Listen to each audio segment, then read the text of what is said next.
Kakek berusia 100 tahun hanya merasa repot menaiki tangga. Detik berikutnya, di hadapan 1 juta penggemar di ruang siaran cucunya, melompat dari lantai 3. Dan tindakan ini, seketika membuat ruang siaran cucunya heboh. Ternyata dia adalah praktisi kultivasi yang bersembunyi di Gunung Kunlun. Jika lapar, dia akan menangkap harimau untuk memanggang daging. Jika haus, dia akan memancing ikan naga berusia ribuan tahun untuk membuat sup. Sekarang sudah 100 tahun sejak dia terakhir kali turun ke dunia. Sudah berlalu 100 tahun.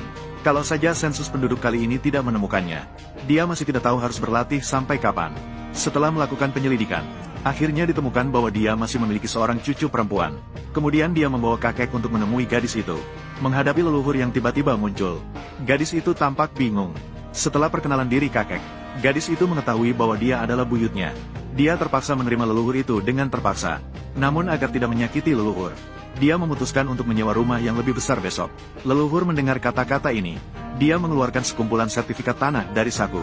Dia menunjukkan bahwa semua ini adalah rumah tradisional yang diberikan oleh kaisar terakhir kepadanya. Besok kita akan pindah ke sana. Lebih dari 200 rumah tradisional. Kamu bisa tinggal di mana saja. Ah, ini sudah tahun berapa sih? Rumahmu itu sudah lama kadaluarsa. Dan leluhur sudah siap. Dia kembali mengeluarkan setumpuk uang kertas dari saku. Tetapi gadis itu melihat tulisan di atasnya yang bertuliskan tahun awal Republik. Dia hanya bisa tersenyum dan gausi leluhur bahwa ini juga sudah kadaluarsa. Kemudian menenangkan leluhur bahwa tidak apa-apa. Dia pasti akan membuat leluhur hidup dengan baik. Keesokan harinya dia membawa leluhur pindah ke villa sahabat perempuannya. Sahabat perempuan mendengar bahwa gadis itu telah menemukan leluhur.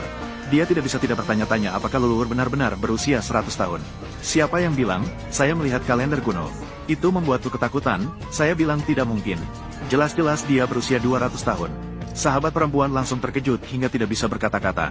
Setelah mengatur leluhur dengan baik, gadis itu diam-diam menjelaskan kepada sahabat perempuannya. Leluhur sudah semakin bingung. Kemarin dia masih bilang 100 tahun. Tidak heran, jadi saya akan mengatur leluhur. Kamu cepat siaran langsung. Jangan lupa, kamu adalah pembawa acara utama saya. Sudah tahu. Sisi lain, leluhur yang sudah istirahat sejenak bersiap untuk melihat gadis itu. Dia melihat tangga di depannya dan merasa terlalu merepotkan. Detik berikutnya, dengan satu tangan memegang pegangan, dia melompat dari lantai 3. Dan aksi ini, tepat dilihat oleh para penggemar di siaran langsung cucu perempuan. Melompati pegangan dengan satu tangan. Siapa itu? Leluhur melihat situasi itu. Gadis itu cepat-cepat bertanya apakah leluhur baik-baik saja.